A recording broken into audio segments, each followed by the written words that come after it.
आज शाम के वचन के मनन के लिए हम लोग निकालेंगे यशायाह नबी की किताब, उसका 43वां अध्याय, बुक ऑफ आइजाया चैप्टर 43।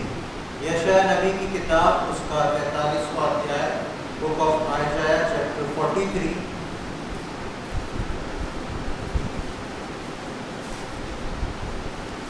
और उसकी पहली आयत को हम पढ़ेंगे। आइजाया चैप्टर 43 वर्स 1।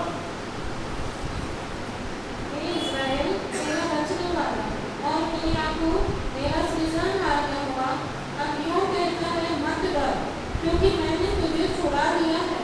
मैंने तुझे नाम लेकर बुलाया है, तू मेरा ही है। परमेश्वर का एक बहुत सुंदर वचन और परमेश्वर की एक सुंदर प्रतिज्ञा को हम यहाँ पर देखते हैं।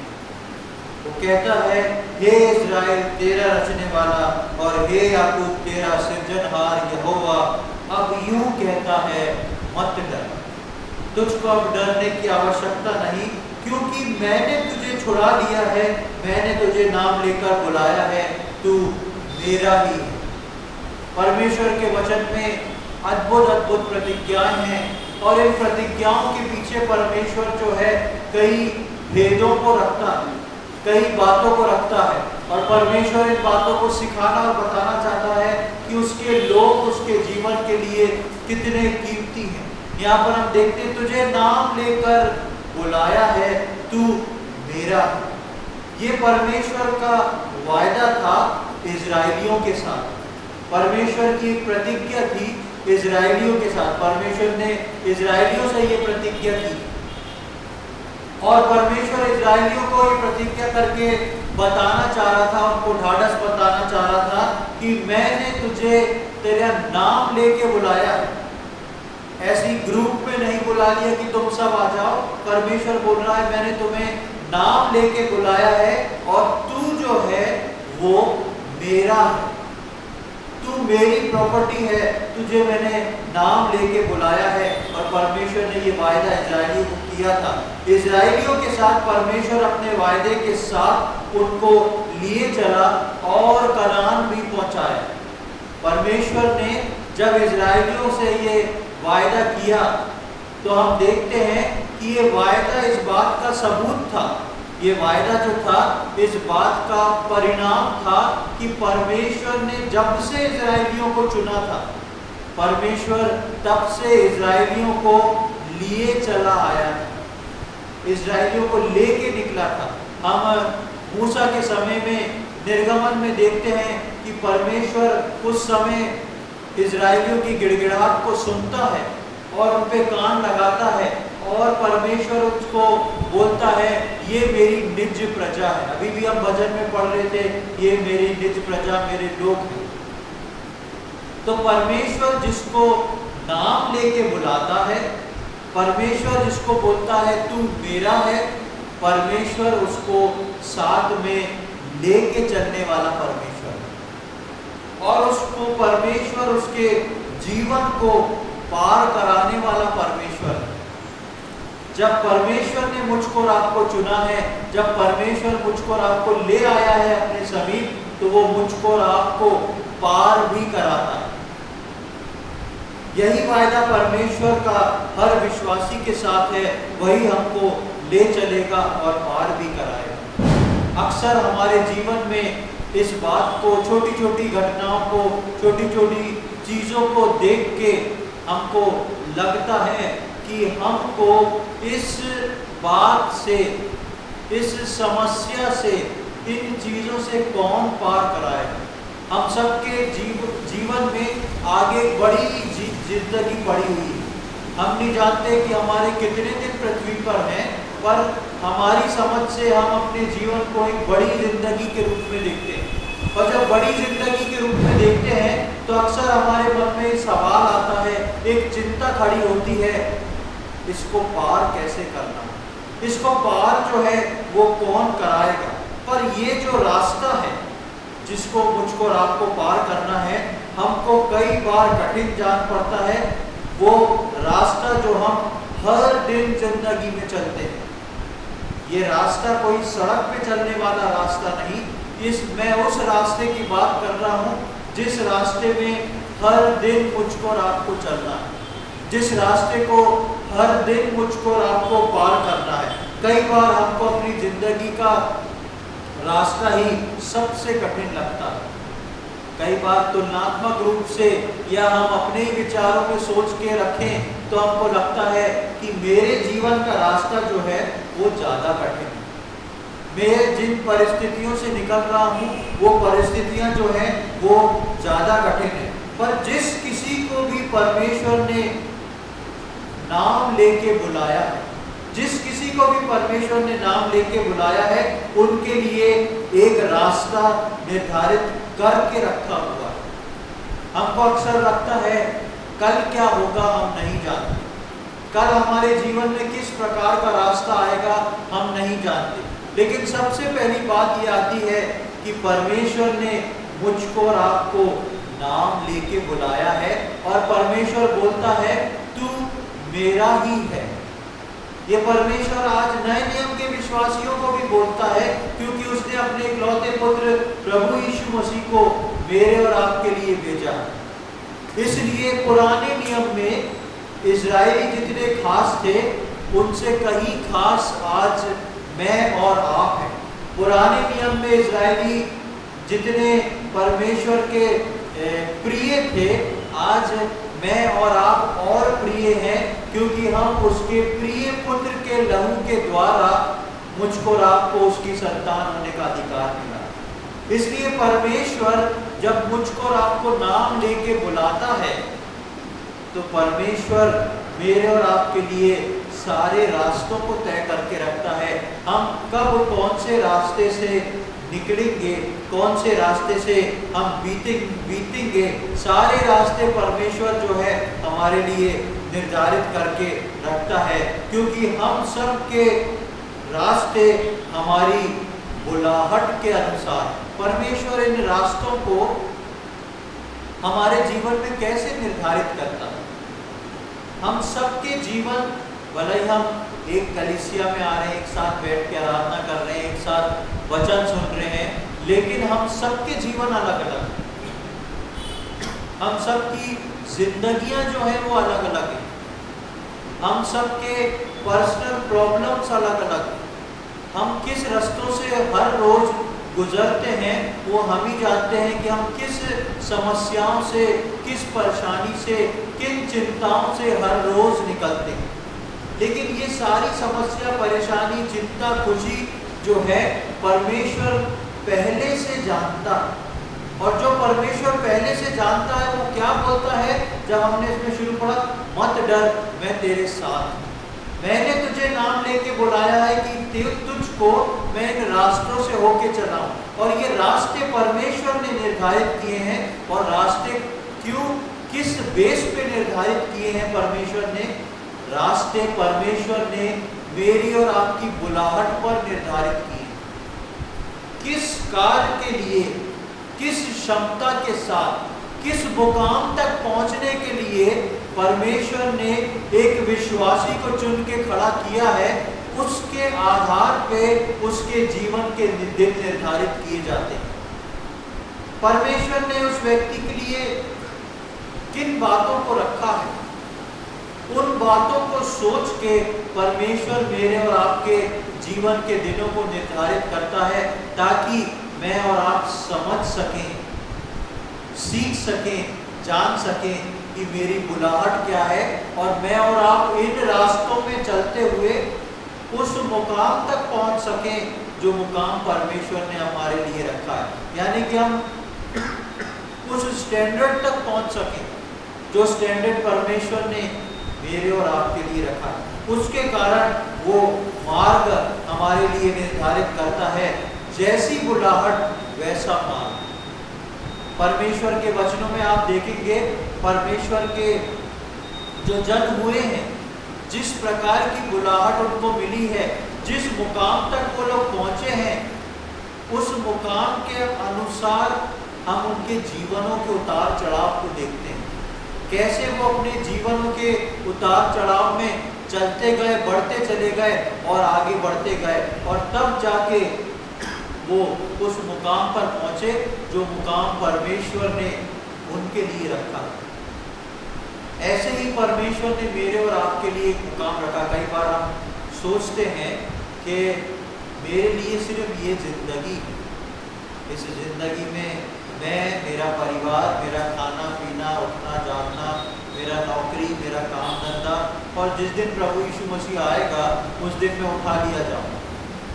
नहीं, इन सारी बात ऐसे ही हैं, लेकिन इन सब के बाद परमेश्वर ने आपके लिए एक स्थान को निर्धारित किया हुआ, एक जगह को वो तैयार कर रहा है आपके लिए, और उस जगह को, उस स्थान को आपके स्टैंडर्ड के अनुसार बना रहा है।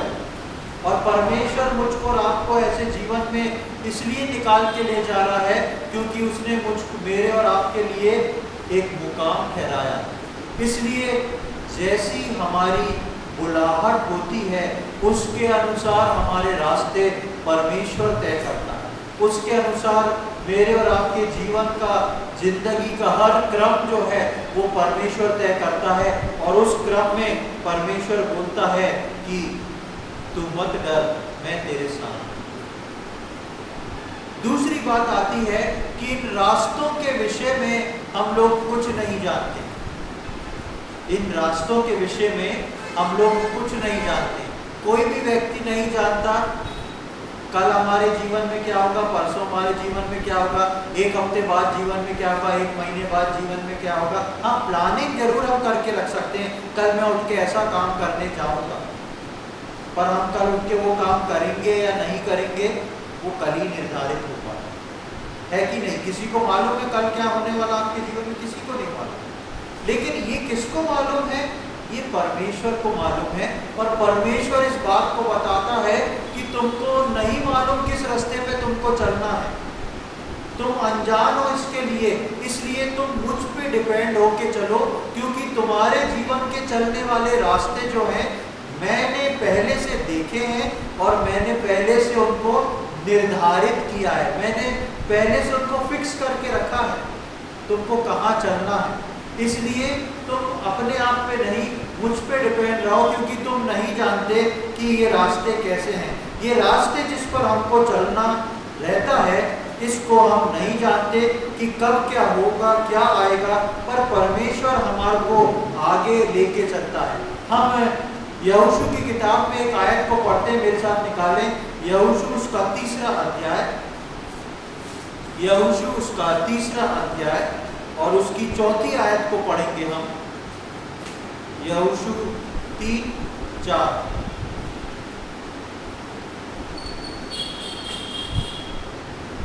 यहोशू उसका 3रा अध्याय और उसकी 4थी आयत।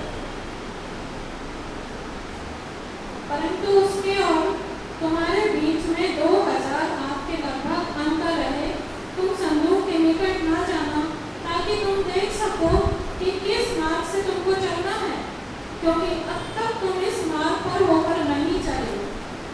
यहाँ पर हम देखते हैं यहोशू की पुस्तक में एक बात लिखी जा रही है। परमेश्वर जब यरदन पार करवाता है तो इजराइलियों के आगे आगे वाचा के संदूक को चलवाता है और वाचा के संदूक और इजराइलियों के बीच में गैप रखने को बोलता है और वहाँ इजराइलियों से बोलता है कि अब तक तुम इस स्थान से नहीं चले हो। उसमें शुरू में क्या लिखा है उस लाइन में? इस मार्ग पर, उससे पहले इस मार्ग से तुमको चलना। हाँ, जिस मार्ग से तुमको चलना है, जिस मार्ग से तुमको चलना है तुम अब तक उससे पहले कभी नहीं चले। इसलिए परमेश्वर बोलता है, आगे परमेश्वर यरदन पार करने के लिए पहले से वाचा के संदूक को भेजता है और इन लोग को उसके पीछे पीछे चलने को बोलता है। मैं और आप जिस जीवन को जी रहे हैं, मैं और आप उस मार्ग पे कभी नहीं चले। क्या ऐसा होता है कि हर दिन हमारे जीवन में पिछले दिन जैसा होता है? ऐसा होता है क्या? बेशक नौकरी काम वाला वो एक रूटीन अलग है, उसको काउंट मत करें, लेकिन उसके अंदर भी हर दिन आपका एक्सपीरियंस अलग रहता है, हर दिन आपका जीवन अलग रहता है। हर दिन आपके जीवन में नए चैलेंजेस हैं, हर दिन आपके जीवन में नई समस्याएं हैं, हर दिन आपके जीवन में नई परेशानियां आके खड़ी हुई हैं, और कई बार हर दिन आपके जीवन में नई कामयाबियां भी हैं, नई फतेह भी है, नई मुस्कुराहट भी है। हर दिन हमारे जीवन में जो है वो अलग किस्म का दिन होता है। इसलिए परमेश्वर अपने लोगों को पुराने नियम में कहता है, जिस रास्ते से अब तुमको होके जाना है तुम उस रास्ते से परिचित नहीं हो, तुमको मालूम नहीं कल तुम्हारे जीवन में क्या होने वाला है। मेरे और आपके जीवन में भी परमेश्वर ने मुझको और आपको चुना है, मुझको और आपको नाम लेके बुलाया है। वो कहता है तू मेरा ही है, और बोलता है कि तू जिन रास्तों पे तेरे को चलना है उन रास्तों को तू अभी जानता नहीं है, उन रास्तों को तू अभी समझता नहीं है, लेकिन मैंने, मेरे बेटे मेरी बेटी, मैंने उन रास्तों को देखा हुआ है। जो रास्ते मैंने तेरे लिए निर्धारित करे हैं वो मेरे लिए अचरज के, मेरे लिए अनजानपन के नहीं है। मुझे मालूम है मैंने तुझे चुना है और किन रास्तों से तुझे लेके जाना है, ताकि तू अपने उस मकाम पे पहुंच जाए, तू अपने उस बुलाहट पे पहुंच जाए जिसके लिए मैंने तुझे बुलाया। इफिसियों 2:10 में हम पढ़ते हैं, हम भले कामों के लिए सृजे गए हैं। वो भले काम तक पहुंचने के मुकाम को परमेश्वर ने मेरे और आपके जीवन में निर्धारित कर रखा। जब हम अब्राहम के जीवन को देखते हैं, आप सब जानते हैं अब्राहम के बारे में। अब्राहम परमेश्वर का एक भय मानने वाला दास था, एक भय मानने वाला व्यक्ति था। और परमेश्वर जब अब्राहम के साथ परमेश्वर का एनकाउंटर होता है, परमेश्वर जब अब्राहम को बुलाता है तो अब्राहम चलना शुरू कर देता है। देखेंगे उस आयत को, उत्पत्ति उसका 12वां अध्याय, जेनेसिस चैप्टर 12, उत्पत्ति उसका 12वां अध्याय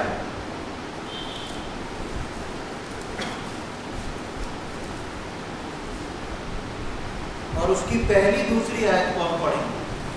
यहोवा ने अब्राहम से कहा, अपने देश और अपने कुटुंबियों और अपने पिता के घर को छोड़कर उस देश में चला जा जो मैं तुझे दिखाऊंगा, और मैं तुझसे एक बड़ी जाति बनाऊंगा और तुझे आशीष दूंगा और तेरा नाम महान करूंगा और तू आशीष का मूल होगा। हाँ, यहाँ पर जब परमेश्वर जैसे ही अब्राहम को चुनता है, अब्राहम को पहला आदेश क्या देता है? तू निकल जा, तू अपनी यात्रा को शुरू कर। तू जिस स्थान पे इतने समय तक बैठा रहा, तू जिस स्थान पे अब तक रहता रहा, तेरा ब्याह शादी हो गया, तेरा बचपन गुजर गया, तू सोचा रहा कि ये स्थान मेरे लिए है, पर अब मैंने तुझको चुन लिया है, अब तेरा यात्रा शुरू होती है। जिस दिन हम प्रभु यीशु मसीह को उद्धारकर्ता के रूप में ग्रहण करते हैं, उसके दूसरे दिन से परमेश्वर मेरे और आपके जीवन में उस रास्ते को निर्धारित करता है और वो यात्रा शुरू होती है। अब्राहम का लगभग काफी जीवन बीत चुका है, अपने लोगों, अपने कुटुंबियों, अपने माता पिता, अपने भाई बहनों के घर, और लगभग 75 साल का अब्राहम हो चुका है। 75 इयर्स, एक ओल्ड एज तक पहुंच चुका है अब्राहम। वहां पे परमेश्वर बोल रहा है, ये जो 75 साल तूने गुजारे हैं इनको भूल जा, तेरी असल यात्रा जो है अब शुरू होएगी, क्योंकि अब तू इस स्थान को छोड़ेगा और अब तू इस स्थान को छोड़ के निकल के आगे चलेगा, उस रास्ते पे चलेगा जो रास्ता मैंने तेरे लिए तय करके रखा है, और तू एक मुकाम पर पहुंचेगा।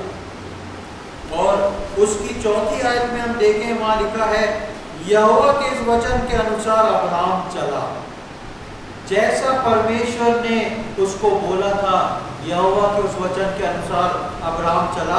अब्राहम निकल चला, वो नहीं जानता था उसके जीवन में क्या होगा। जब हम पूरा उत्पत्ति पढ़ते हैं तो हमको समझ में आता है, अब्राहम इस बात को नहीं जानता था कि मैं जो निकल रहा हूँ मेरे जीवन में अब क्या होने वाला। परमेश्वर ने अब्राहम को बोला निकल जा, और अब्राहम जो है वो निकल गए। उसके बाद अब्राहम के जीवन के पैसेज बहुत बड़े हैं, मैं उसको आप लोग के सम्मुख नहीं ला रहा हूँ क्योंकि हम इन सब चीज़ों को बाइबल स्टडी में कवर कर चुके हैं। मैं कुछ मुख्य मुख्य बातों को आपके सम्मुख रख के बताऊंगा। अब्राहम जब यहाँ से निकलता है तो अब्राहम सबसे पहले शेकेम नामक एक स्थान में पहुँचता है।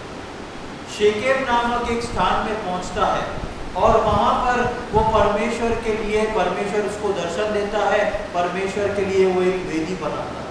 शेकेम के स्थान से फिर वो प्रस्थान करता है, आगे की ओर बढ़ता है और वो बेतेल के पूर्व में आता है। बेतेल के पूर्व में आकर फिर परमेश्वर उसको दर्शन देता है, फिर परमेश्वर उससे बात करता है, फिर परमेश्वर के लिए वो वेदी बनाता है। बेतेल से अब्राहम निकल के दक्षिण देश की ओर चला जाता है। इस दक्षिण देश में अब्राहम जाके रहता है और उस दक्षिण देश में जब अब्राहम रह रहा होता है तो अब्राहम को अकाल का सामना करना पड़ता है। उस दक्षिण देश में अकाल पड़ जाता है। 3 जगह अब्राहम पार कर चुका है, लेकिन अब्राहम अब तक अपने डेस्टिनेशन पे नहीं पहुंचा, और जिस जगह पर है तीसरी जगह, उस जगह पर भी अकाल आ गया है। अब अब्राहम क्या सोचता होगा, परमेश्वर ने तो बोला था निकल चल, अब तक पहुंचा नहीं हूं और तीसरे स्थान तक आ गया हूं, मैंने कोई कमी नहीं रखी, मैंने जो है परमेश्वर से बात करी, परमेश्वर के लिए वेदी बनाई, उसकी आराधना करी, लेकिन आज जिस स्थान पर मैं पहुंच गया हूं वहां पे अकाल पड़ रहा। जब परमेश्वर ने अब्राहम को जाने को बोला था तो क्या परमेश्वर ने अब्राहम को बोला था तू जो जगह में तुझे दिखाता हूँ निकल जा और वहां पे मैं अकाल भेजूंगा? तो अब्राहम जाता क्या? जाता क्या? आपको परमेश्वर बोले जाओ आप लोग सब कोई दूसरे शहर में चले जाओ, और जब तुम वहां जाओगे ना तो अकाल आ जाएगा, तो आप क्या बोलोगे? क्या बोलोगे? हाँ, पहले चीज प्रार्थना करके उस वक्त तो शायद हाँ कर देंगे, बाद में नहीं परमेश्वर भला परमेश्वर है, परमेश्वर ऐसी अगुवाई थोड़ी ना करता। परमेश्वर ने बुद्धि दी है हमें सोच के करना, ऐसे थोड़ी ना पहुंच जाएंगे हम वहां। लेकिन परमेश्वर भी परमेश्वर है, उसने कुछ बताया नहीं, बता देता तो शायद अब्राहम कुछ झिझकता। इसीलिए तो परमेश्वर मुझको और आपको नहीं बताता कल क्या होने वाला, नहीं तो आप और मैं क्या कहेंगे, नहीं परमेश्वर यही ठीक है, ये काम करने नहीं जाऊंगा मैं, इतना बड़ा नुकसान होने वाला है, ऐसा काम मैं नहीं करूंगा। अरे परमेश्वर मेरे जीवन में इतनी बड़ी बीमारी आने वाली है, मैं ऐसा अब से संभल जाऊंगा, ऐसा करने लगूंगा, इनसे लड़ाई झगड़ा होने वाला है उनसे दूर रहूंगा। इसलिए परमेश्वर मुझको और आपको पहले से बताता नहीं कि क्या होने वाला है, क्योंकि परमेश्वर जानता है मैंने इनको चुना है, मैं इनके साथ हूं, और मैं जब इनको लेके जाऊंगा तो चाहे अकाल आए चाहे कुछ आए, मैं इनको इनके मुकाम तक पहुंचाऊं। ये परमेश्वर की जिम्मेदारी है। परमेश्वर ने यहाँ अब्राहम का ठेका लिया था। परमेश्वर ने अब्राहम को बोला था मैं तुझे उस स्थान पर पहुंचाऊंगा, और यहाँ पर 3 स्थान अब्राहम बदल चुका है, तीसरे स्थान पर भी अकाल आ जाता है। जब अकाल आ जाता है तो वो मिस्र में चला जाता है। मिस्र में जब जाता है तो एक और घटना होती है, वहां पे वो अपनी पत्नी को अपनी बहन बताता है, क्योंकि राजा जो उसको राजा से डरता कि ये मेरी पत्नी के कारण मेरी हत्या ना करवा दे। वहां पर एक घटना अलग होती है, वहां पर ये राजा जो है उसकी पत्नी को वो सोचता है बहन है तो अपनी पत्नी के लिए ले लेता है, लेकिन वो दर्शन पाके उसको चेतावनी मिलती है और परमेश्वर उस दशा में उसको बचाता है। और परमेश्वर उस पराये देश मिस्र में अब्राहम को याद दिलाता है तुझको यहाँ लाने वाला मैं हूँ, इसलिए शुरू में लिखा है मत डर। और वहां से हम देखते हैं कि उस मिस्र से निकलता है अब्राहम, फिर कनान के दक्षिण में आता है, और कनान के दक्षिण में आता है तो परमेश्वर उसको बोलता है इस जगह पे चल फिर घूम फिर, ये जगह मैं तेरे बच्चों को, तेरे आने वाली जनरेशन को देने वाला हूं। सारी बात में परमेश्वर अब्राहम जो है परमेश्वर को एक ही बात बोलता है, यस लॉर्ड, हाँ परमेश्वर। और हम देखते हैं फिर लूत जो था अब्राहम का भतीजा, वो लूत अब्राहम से अलग हो जाता। उसको अब्राहम ही बोलता है लूत को कि तेरे और मेरे जो चरवाहे हैं उनके बीच में लड़ाई झगड़ा ना हो, हम भाई बंधु हैं, तू एक स्थान चुन के चला जा। अब्राहम एक ऐसा व्यक्ति था जो कभी भी लूत को छोड़ना नहीं चाहता। अब्राहम एक ऐसा व्यक्ति था जो कभी भी लूत को नहीं छोड़ना चाहता था। वो लूत से बेहद प्रेम करता था। उसने लूत अब्राहम का भतीजा था, लेकिन अब्राहम ने लूत को अपने बच्चे के समान पाला था।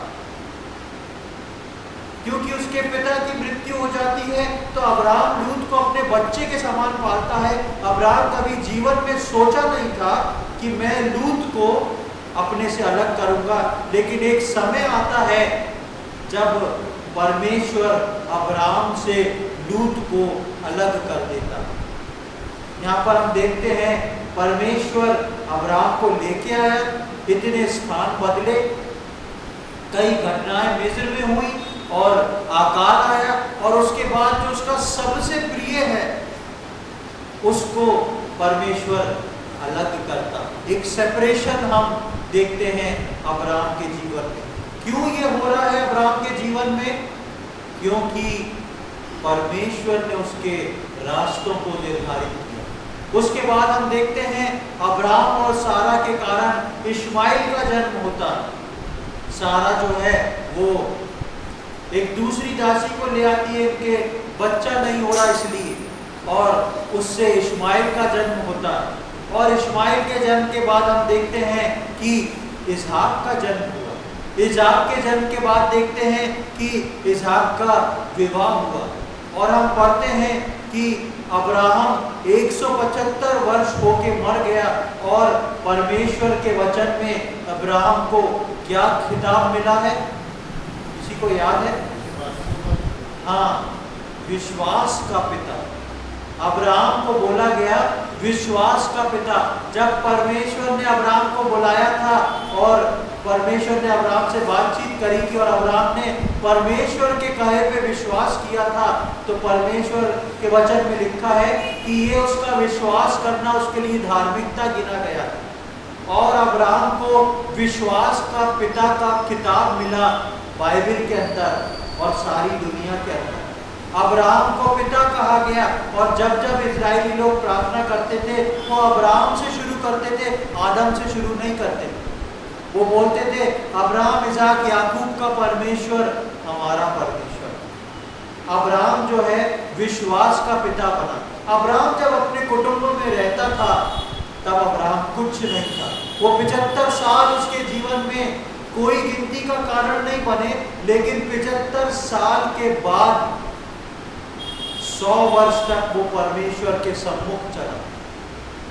100 वर्ष तक परमेश्वर के सम्मुख चला, और इन 100 वर्ष में परमेश्वर ने उसके रास्ते को निर्धारित किया, और रास्ते को निर्धारित करके परमेश्वर ने उसको उस मुकाम पे पहुंचाया, उसकी उस बुलाहट पे पहुंचाया, जिस बुलाहट के नाम से, जिस बुलाहट के हेडिंग से परमेश्वर ने अब्राहम को बुलाया। परमेश्वर अब्राहम को विश्वास के पिता के रूप में देख रहा था 100 वर्ष पहले, इसलिए 75 वर्ष में परमेश्वर ने अब्राहम को बुला लिया और अब्राहम को बुलाया। और अब्राहम नहीं जानता था मेरे जीवन में कल क्या होगा। अब्राहम नहीं जानता था मेरे जीवन में आकाल आएगा। अब्राहम नहीं जानता था मेरे को अलग अलग स्थान पे तंबू गाड़ के रहना पड़ेगा। अब्राहम नहीं जानता था कि परमेश्वर के वाचा बांधने के बाद भी, परमेश्वर के वायदे करने के बाद भी 25 साल लग जाएंगे एक पुत्र को उत्पन्न होने के लिए। लेकिन अब्राहम जो था वो परमेश्वर के पीछे चला, क्योंकि परमेश्वर ने अब्राहम को नाम लेके बुलाया था। परमेश्वर ने कहा था हे अब्राहम।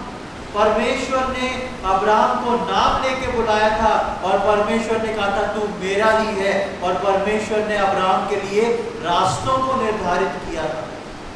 और क्योंकि उसके रास्तों का संचालन परमेश्वर कर रहा था, तो परमेश्वर उसको उस मुकाम तक पहुंचा देता है जिस मुकाम पर परमेश्वर ने उसको पहुंचाने के लिए रखा था। मेरे और आपके जीवन में भी परमेश्वर इस बात को करता है। इन सब वर्षों में उसने बहुत कुछ देखा। इस 175 साल में अब्राहम ने बहुत कुछ देखा। हर दिन अब्राहम के जीवन में एक नई बात, हर दिन अब्राहम के जीवन में एक नई घटना को देखा। पर इस रास्ते में प्रभु उसको लिए चला, क्योंकि उसकी बुलाहट के अनुसार प्रभु ने उसके लिए रास्ते को तय किया। ठीक इसी प्रकार प्रियो, मेरी और आपकी बुलाहट है जो मुझको और आपको अभी नहीं दिखती, क्योंकि उस बुलाहट के लिए, उस बुलाहट का नाम जो है वो परमेश्वर ने रखा है, और परमेश्वर मुझको और आपको उस बुलाहट के अकॉर्डिंग हर दिन चलाता है। जब वचन में हम आगे आते हैं तो ऐसा ही बात हम यूसुफ के जीवन में देखते हैं। पिछली बार भी हम यूसुफ के जीवन से मनन कर रहे थे। यूसुफ जो था 17 साल की उम्र से उसका जिक्र है। हम उत्पत्ति 37वें अध्याय से यूसुफ के विषय में पढ़ते हैं, और ऐसा ही हम यूसुफ के जीवन में देखते हैं कि क्या क्या चीज हुई थी। यूसुफ एक घर में रहने वाला व्यक्ति, आप 37वें अध्याय को पढ़ेंगे तो आपको पता पड़ेगा कि यूसुफ एक छोटा लड़का अपने घर में सुख चैन से रह रहा है, और वो छोटे लड़के के जीवन में सबसे पहले नफरत आना शुरू हुई। कैसी नफरत? उसके भाइयों की उसके प्रति नफरत आना शुरू हुई। उसके बाद उसके भाइयों ने उसको मारने के लिए सोचा कि हम इसको मार देते हैं, लेकिन परमेश्वर ने उसके जीवन में मरना निर्धारित नहीं किया, वो उसमें से बचता है। उसके बाद उसके जीवन में गड्ढे में जाना निर्धारित किया गया था, और उसको एक सूखे गड्ढे में डाल दिया गया। उसके बाद उसको गड्ढे से निकाल के इश्माइलियों के हाथ बेच दिया गया, और इश्माइली उसको ले जाके मिस्र में बेच देते हैं। मिस्र में बेचने के बाद उसको वहां पर गलत आरोप लगता है, और उसके बाद उसको जेल खाने में डाल देते हैं। कितना ट्रांसफर उसका यूसुफ का हो रहा है। शुरू में हम देखते हैं यूसुफ वो व्यक्ति है जिसको परमेश्वर अपना दर्शन देता है। यूसुफ वो व्यक्ति है जिसको परमेश्वर अपना दर्शन और बुलाहट देता है, लेकिन जब काम होना शुरू होता है तो हम देखते हैं सब नेगेटिव चीज यूसुफ के जीवन में दिख रही है। लेकिन यूसुफ की बुलाहट कुछ और थी। परमेश्वर यूसुफ के द्वारा कुछ अद्भुत काम करना चाहता था, और हम देखते हैं इस घर से निकल के नफरत के समय में निकलना, मारने की सोच, मरने का डर और दर्द, उसके बाद उसका सूखे गड्ढे में डाल देना, उसके बाद उसका मिस्र में बेच देना, गलत इल्जाम लगा के जेल में पहुंचा देना, जेल में समय काटना। पिछली बार देख रहे थे इन सारी परिस्थितियों में उसके साथ परमेश्वर था, और वहां से जब जेल से निकलता है वो, तो परमेश्वर उसको प्रधानमंत्री बना के बिठा देता है मिस्र का, और ऐसा प्रधानमंत्री बना के बिठाता है कि वो अपने बलबूते पे अपने पूरे घराने को उस आकार के समय में यहाँ पर बुला लेता है, और उनका पालन पोषण करता है, और आगे 400 वर्ष तक मिस्र के अंदर इजरायली लोग पनपते हैं। कैसे काम हो रहा है ये यूसुफ को नहीं मालूम। यूसुफ को मालूम है परमेश्वर सच्चा है, यूसुफ को परमेश्वर ने दर्शन दे दिया, लेकिन यूसुफ के जीवन में हर दिन एक नया दिन था। यूसुफ ने कभी शिकायत नहीं करी कि परमेश्वर आपने तो मेरे को बहुत ऊंचे ऊंचे दर्शन दिए थे, वो दर्शन कहाँ गए, वो आज तक पूरे क्यों नहीं हुए। यूसुफ वफादार बना रहा, और परमेश्वर उसके सफर में उसके साथ साथ बना रहा, और परमेश्वर ने यूसुफ को प्रधानमंत्री बना के खड़ा किया जितना जटिल मार्ग था उतनी बड़ी बुलाहट यूसुफ के लिए रखी। जितना जटिल मार्ग था उतनी बड़ी बुलाहट परमेश्वर ने यूसुफ के लिए रखी थी और यूसुफ चुपचाप उस सफर को तय करता गया। लेकिन परमेश्वर ने कहा था मैं तुझे लेके चलूंगा, इसलिए परमेश्वर उसको उसके मुकाम पे पहुंचाता। पिछले संडे हम मनन कर रहे थे कि परमेश्वर बोलता है मैं तेरे आगे आगे चलूंगा, मैं तेरे आगे आगे चलूंगा, मैं तुझे लिए चलूंगा। और इस बार हम देख रहे हैं वो यात्रा जिसके लिए परमेश्वर बोलता है कि ये रास्ता जो है ये तुम इस रास्ते के लिए अनजाने हो, इस रास्ते को तुमने पहले कभी नहीं देखा है। आज परमेश्वर मेरे और आपके जीवन में यही बात बताना चाहता है प्रियो। हो सकता है मैं और आप किसी डर में जी रहे, हो सकता है मैं और आप कल की चिंता में जी रहे हैं, लेकिन याद रखें हमारा कल जो है वो परमेश्वर के हाथ में है और परमेश्वर ने हमारे कल को निर्धारित कर रखा है और परमेश्वर ही हमारे हाथ को पकड़ के उसमें से हर दिन चलाता है, क्योंकि ये परमेश्वर की जिम्मेदारी है कि मुझको और आपको वो उस मुकाम तक पहुंचाए। प्रियो, हमको कई बार घबराहट होती है, हमको कई बार डर लगता है। ध्यान रखें ये मार्ग परमेश्वर ने हमारे लिए चुना है। परमेश्वर जानता है इस मार्ग में हम कहां-कहां गलतियां करेंगे, परमेश्वर जानता है कहां-कहां इस मार्ग में हमसे भूल चूक होगी, परमेश्वर जानता है कहां पे हमारा हृदय जो है दुखी होगा। सारी बातों को जानता है, उसके बाद भी परमेश्वर ने मेरे और आपके लिए इस मार्ग को रखा है, क्योंकि बोलता है इस मार्ग में तुम अकेले नहीं, ये मार्ग मैंने तुम्हें चुना है और इस मार्ग के लिए मैंने तुमको भी चुना। मार्ग भी परमेश्वर का चुना हुआ है और मैं और आप भी परमेश्वर के चुने हुए हैं और परमेश्वर मेरे और आपके आगे आगे चल के इस मार्ग को पार कराता है। हम इनसे अनजाने हैं पर हमारा प्रभु नहीं।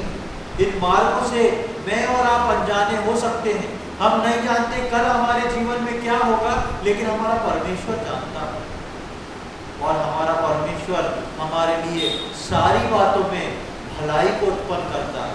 उसका पर्पस मुझको और आपको मार्ग में खत्म करना नहीं है, उसका पर्पस मार्ग में मुझको और आपको दुख देना नहीं है, उसका पर्पस मुझको और आपको अपनी बुलाहट के अनुसार बनाना। जिस प्रकार उसने अब्राहम को विश्वास का पिता बना के ही रखा, जिस प्रकार उसने यूसुफ को वहां का प्रधानमंत्री बना के ही छोड़ा, उस प्रकार परमेश्वर ने जो भी आपके और मेरे लिए तय किया है, परमेश्वर मुझको और आपको उस मुकाम पर पहुंचा के ही छोड़ेगा। रास्ता कठिन हो सकता है, रास्ता आसान भी हो सकता है, लेकिन सब चीज में परमेश्वर है जो मुझको और आपको पार कराने वाला परमेश्वर है। हम उस ऊंची बुलाहट के लिए तैयार हो जाए जिस बुलाहट के लिए परमेश्वर ने रखा है। ये कभी ना सोचे वो बुलाहट तो अब्राहम के लिए थी, वो बुलाहट तो यूसुफ के लिए थी, मेरे और आपके लिए भी परमेश्वर ने बहुत बड़ी बुलाहट को रखा है। यकीन जाने, उस पर विश्वास करें। ये ना सोचे मैं तो छोटा जन हूँ, ये ना सोचे मैं तो वचन कम जानता हूँ, ये ना सोचे मैं ज्यादा पढ़ा लिखा नहीं हूँ, ये ना सोचे मैं कम बाइबल का ज्ञान रखता हूँ। परमेश्वर है जो आपको चला रहा है, परमेश्वर है जो आपको आपके परिवार में रखा है, परमेश्वर है जो आपको इस मंडली में, इस कलीसिया में लेके आया है, परमेश्वर है जो जानता है मुझको और आपको कैसे चलाना है और किस मुकाम तक पहुंचाना है। हमारी बुलाहट जो है वो ऊंची है और परमेश्वर ने मुझको और आपको सिखाने के लिए यहाँ रखा है। एक आयत को हम पढ़ेंगे, व्यवस्था विवरण उसका 8वां अध्याय, बुक ऑफ ड्यूटरोनोमी चैप्टर 8, व्यवस्था विवरण उसका 8वां अध्याय, ड्यूटरोनोमी चैप्टर 8 और उसकी 23, दूसरी और तीसरी आयत को पढ़ेंगे। व्यवस्था विवरण 8, 2 और 3।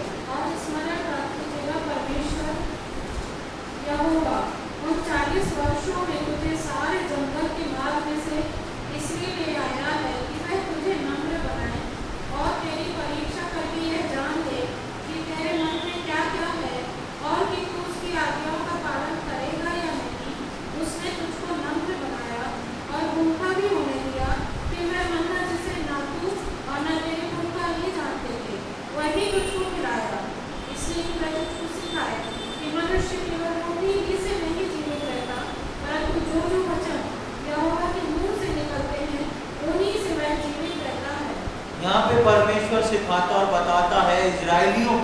कि तुमको क्यों इस 40 वर्ष में एक लंबी यात्रा करना पड़ी, क्यों तुम चलते ही रहे। मेरे और आपके जीवन में भी परमेश्वर ने जो जीवन की यात्रा रखी है, परमेश्वर बोलता है मैं तुम्हें इसलिए ले आया कि तुमको सिखाऊं। तुम इस मार्ग में भूखे भी रहे, लेकिन मैंने तुम्हें मन्ना से भी तृप्त किया। हो सकता है मेरे और आपके जीवन में ऐसी कष्टदायक परिस्थिति आती है जब हम बेचैन हो जाते हैं, लेकिन इस बेचैनी के बाद वो अपना पवित्र मन्ना भी मुझको और आपको देता है।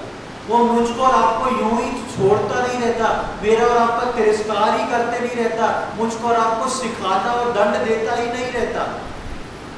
वो मुझको और आपको तैयार करता है। मन्ना जो था स्वर्ग का भोजन था। वचन में लिखा है कि इस्राएलियों ने जंगल में स्वर्गदूतों का भोजन खाया। मन्ना के विषय में लिखा है। मन्ना जो है इतना कीमती था और वो परमेश्वर ने पृथ्वी पे अपने चुने हुए लोगों को किस दौरान दिया? जब वो मिस्र में रहते थे तब दिया? नहीं, यात्रा में दिया। ये यात्रा बहुत ही बहुमूल्य है प्रियो। मुझको और आपको जीवन की इस यात्रा में परमेश्वर ने रखा है। ये अगर परमेश्वर मुझको और आपको कुछ सिखाता है, वो जब भूखा रखता है तो मन्ना से भी तृप्त करता है। सुपर नेचुरल फूड मुझको और आपको देता है। ये उसका प्रेम है, क्योंकि उसने मुझको और आपको चुना है। और वो बोलता है मैंने तुम्हें सिखाया कि मनुष्य केवल रोटी से नहीं वरन परमेश्वर के वचन से जीवित रहता है। प्रियो, आज हो सकता है आप अपने फाइनेंस को लेके परेशान हो। आज हो सकता है आप अपनी हेल्थ को या कोई बीमारी के कारण परेशान हो सकता है आप अपने भविष्य को लेके परेशान हो कि कल क्या होगा। इसकी चिंता में आप हर दिन अपना काट रहे हो। पर इन सारे इस बात को स्मरण रखें कि जिन रास्तों से आप गुजर रहे हैं, ये रास्ते आपके परमेश्वर के हाथ में हैं और आपके परमेश्वर ने इनको पहले से निर्धारित करके रखा है।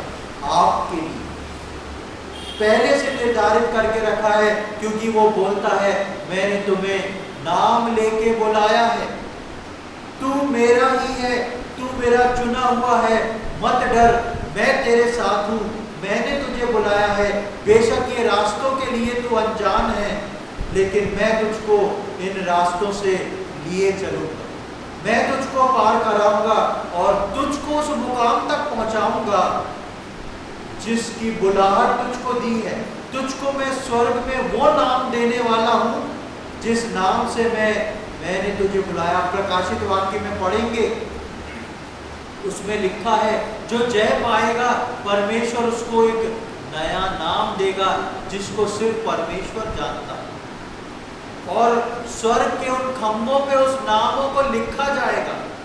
मेरा और आपका नाम वो नहीं है जो मेरा और आपका नाम इस पृथ्वी पे है। एक स्वर्ग में नाम मुझको और आपको मिलने वाला है। उस नाम के अकॉर्डिंग परमेश्वर ने मेरी और आपकी बुलाहट को रखा है। स्वर्ग में अब्राहम को अब्राहम नहीं बोला जाएगा, स्वर्ग में अब्राहम को विश्वास का पिता बोला जाएगा। मुझको और आपके लिए भी परमेश्वर ने कुछ रखा है। ये नहीं सोचे कि मैं तो बहुत छोटा सा हूँ, मेरा आत्मिक जीवन उतना अच्छा नहीं है, मैं तो कलीसिया में खामोश रहता हूँ, ऐसा नहीं है।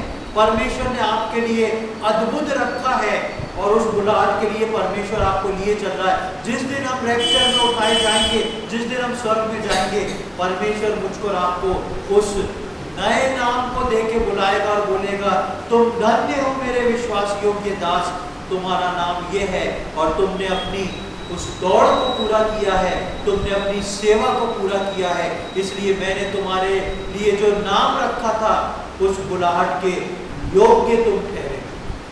इसलिए हमारे लिए परमेश्वर ने एक उज्जवल भविष्य को रखा है। एक आयत को और पढ़ लें, व्यवस्था विवरण में ही उसके 8वें अध्याय की 7वीं और 8वीं आयत को देखें, वहां क्या लिखा है। 7th and 8th वर्ष। क्योंकि तेरा परमेश्वर यहोवा तुझे एक उत्तम देश में लिए जा रहा है, जो जल की नदियों का और तराइयों और पहाड़ों से निकले हुए गहरे गहरे सोतों का देश है। फिर वे गेहूं, जौ, दाखलता, अंजीरों और अनारों का देश है और तेल वाले जैतून और मधु का भी देश है। वहां पे हम आगे और भी चीजें लिखी हैं। वो बोलता है क्योंकि तेरा परमेश्वर यहोवा तुझे कहाँ ले जा रहा है? एक उत्तम देश ले जा रहा है। वही बात परमेश्वर आज मुझसे और आपसे और कलीसिया से कह रहा है, इस यात्रा की चिंता ना करें। मैं और आप इस यात्रा से एक उत्तम देश में पहुंच रहे हैं। तेरा परमेश्वर तुझको एक उत्तम देश में पहुंचा रहा है। पहले तेरे परमेश्वर ने तुझको नाम लेके बुलाया। पहले तेरा परमेश्वर बोलता है मत डर, मैंने तुझको चुन लिया है, मैंने तुझे नाम लेके बुलाया है और मैं तुझे सिखा रहा हूँ इस यात्रा में, और मैंने तेरे लिए एक उत्तम देश रखा है। इस यात्रा में से होके मैं तुझे एक उत्तम देश ले जा रहा हूँ, जहाँ सब कुछ भरपूरी से है, जहाँ दूध और मधु की धाराएं बहती हैं। और इसकी 10वीं आयत की आखिरी लाइन में पढ़ रहा हूँ, तेरा परमेश्वर यहोवा तुझे देगा उसे धन्य मानेगा। ये सब चीजें परमेश्वर मुझको और आपको देंगे और मैं और आप उसको धन्य मानेंगे। तब हम कहेंगे परमेश्वर, वो यात्रा में और भी कष्ट होता तो मैं झेल लेता, मुझे अगर पता होता कि मेरे लिए ये मुकाम रखा। आज हमको लगता है हर छोटी चीज हमको चुभती है, हर दर्द हमको बड़ा लगता है, लेकिन जिस दिन हम वहां पहुंचेंगे ना, उस दिन हमको लगेगा बाप रे, ये रखा था परमेश्वर ने मेरे लिए, ये नया नाम, ये उत्तम देश था। इससे अच्छा तो उस यात्रा में और भी कष्ट परमेश्वर दे देता तो आज मैं इस जगह में इससे ऊपर के मुकाम पे पहुंचा। लेकिन परमेश्वर ने प्रियो मेरे और आपके लिए द बेस्ट रखा। इस यात्रा में हम ना डरें। बेशक हम मनुष्य हैं, बेशक हम इस संसार में चलते हैं, लेकिन कई बार ये यात्रा हमको कठिन लगती है। कई बार ये यात्रा हमारे आंखों में आंसू ले आती है, कई बार हमारा दिल भर जाता है, लेकिन हमेशा ढाढ़स बांधें, परमेश्वर ने आपको चुन लिया। जब भी ये विचार इस यात्रा में आए, इस बात को याद करें, परमेश्वर ने आपको चुन लिया है। वो आपको कभी छोड़ेगा नहीं, कभी त्यागेगा नहीं, वो आपके आगे आगे होके चलेगा, क्योंकि रास्ता उसने बनाया है और वो मुझको और आपको उस उत्तम देश पहुंचा के एक सुंदर नाम को देगा। परमेश्वर इन वचनों को समझने में हम में से प्रत्येक की सहायता करे। प्रभु के नाम की महिमा।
प्रभु जी धन्यवाद देते हैं सुंदर शाम के लिए। एक और बार आपने हमारे जीवन में ये अवसर प्रदान किया प्रभु जी कि हम आके आपके वचनों को सुन सकें। आज के वचन के लिए हम धन्यवाद देते हैं प्रभु जी। ये वचन हमको सिखाता है कि हमारे जीवन में आपने हमको नाम लेके बुलाया, हम आपके हैं प्रभु जी, और आप हमारी यात्रा को, हमारे सफर को तय करते हैं। हम धन्यवाद देते हैं प्रभु जी।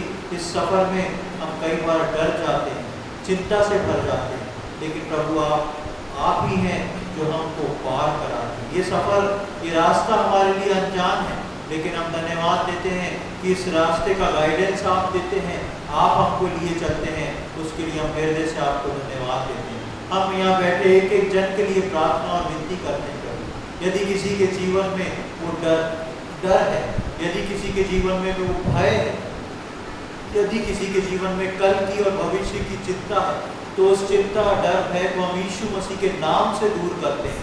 और प्रभु जी हम प्रार्थना करते हैं आप अपनी सामर्थ से उस व्यक्ति को भर दें प्रभु जी। आज से प्रभु जी वो आपके वचन पे निर्धारित होकर जी सके। आज से प्रभु जी वो इस बात को समझ सके कि आपने उसे बुलाया है, आपने उसे चुना है, और ये सारी डर चिंता बीमारी परेशानी सब यीशु मसीह के नाम से दूर होने पाए। आप प्रभु जी इस रास्ते में साथ होके लिए चलें, ऐसी हमारी दिन की प्रार्थना। आज के दिन के लिए हम धन्यवाद देते हैं, आपने हमारी प्रार्थनाओं को सुना, उसके लिए धन्यवाद देते हैं। ये सारी बातें अपने उद्धारकर्ता प्रभु यीशु मसीह के पवित्र और मीठे नाम से मांगते हैं।